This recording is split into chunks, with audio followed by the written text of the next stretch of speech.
So I just landed in Denver. It's 1:30 in the morning and I'm heading out to the mountains and hopefully starting a hike at 3 o'clock in the morning. Right now I'm at a rental car enterprise parking lot and just trying to get myself set up because I'm not gonna get daylight like this until sunrise.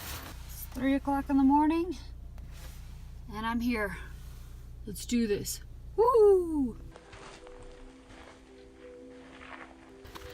Already feeling the altitude. Tons of people in the parking lot, so it's a pretty popular hike.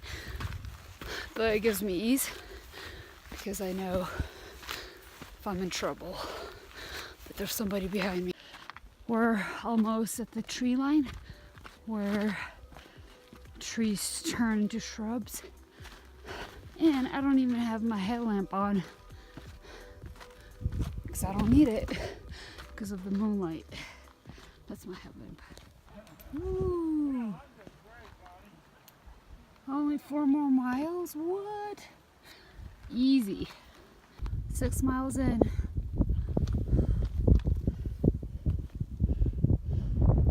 The keyhole route.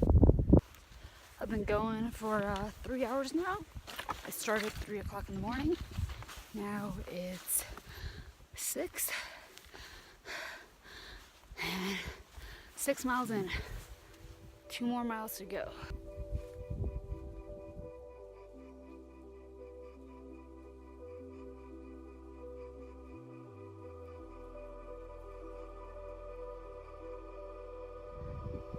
That's so cool. Look at that. The rest of the route is marked with this. So a guy was just coming down and he said that there's a girl that fell and has a nasty head wound. So I was on a rescue mission.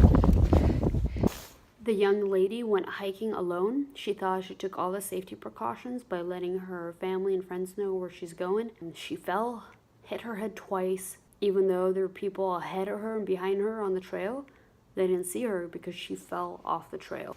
Who's going down with her? I took off though. Are you going down with her? She can't move right now. Yeah, I'm sleeping here. Yeah, she needs to probably get. Because I think we should at least get to that hut right there. Okay, well, yeah, I'm gonna. And I can help. Okay.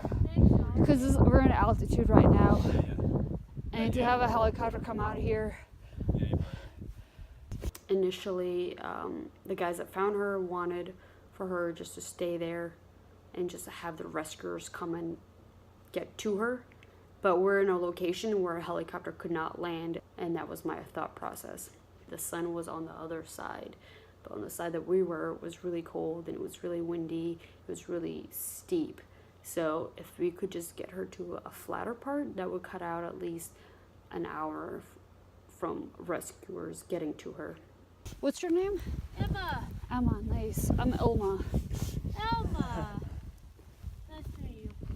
Her condition was really hard to assess initially because she was in shock and she was talking and she was happy. And we're like, oh, okay, like she's fine. She just kind of doesn't feel good. How'd you fall?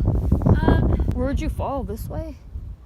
It was going that way a little bit, yeah. Yeah. But I don't know where I was at. Somewhere up there. Okay. You know, I kept asking questions. And then finally we figured out that she was there the entire night by herself, that she fell the day before and then woke up the next morning kind of and started kind of yelling for help. What's broken? Like what? I don't know, but I lost some teeth. Yeah, come here. But your legs are good, right? I think so. Yeah, but her. No energy right now to climb. No, I know. But I think if it can slowly move. Yeah. And that's why I was like, hey, like, do you have any broken bones? Like, no? Okay, well, hey, let's get her moving. Yeah, she's not feeling good, but gotta do what you gotta do. That's why you climb with a partner. Yep, I agree. Since I was annoyed when I tried it. So when we found her, she had gashes on her chin and her head, and parts of her teeth were missing. It was definitely really cool to see different people on the trail come together and work as a team. I feel like all my leadership lessons in the Air Force finally came into use. And then finally a doctor came and he kind of took charge of the situation. On the bed there.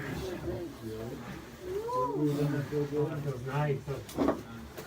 Let's get her a pillow. We can use this for a pillow. Good things we did was work together as a team. We used everybody's strengths. We improvised. We used a backpack to make a stable litter carry. And we can use a waist strap to go around her waist. Ooh, that's a great idea. Does anyone have any duct tape? We can use some of the correlette. Here. It might just be best to kind of cinch these down so they're not pulling apart when people are carrying. You want some electrical tape? I wonder if you could slide it through here as well, maybe? Yeah, we don't have to support her that way. Yeah, that's true. Will it still help you guys if I went down there? Sure. Yeah, I think so. Okay.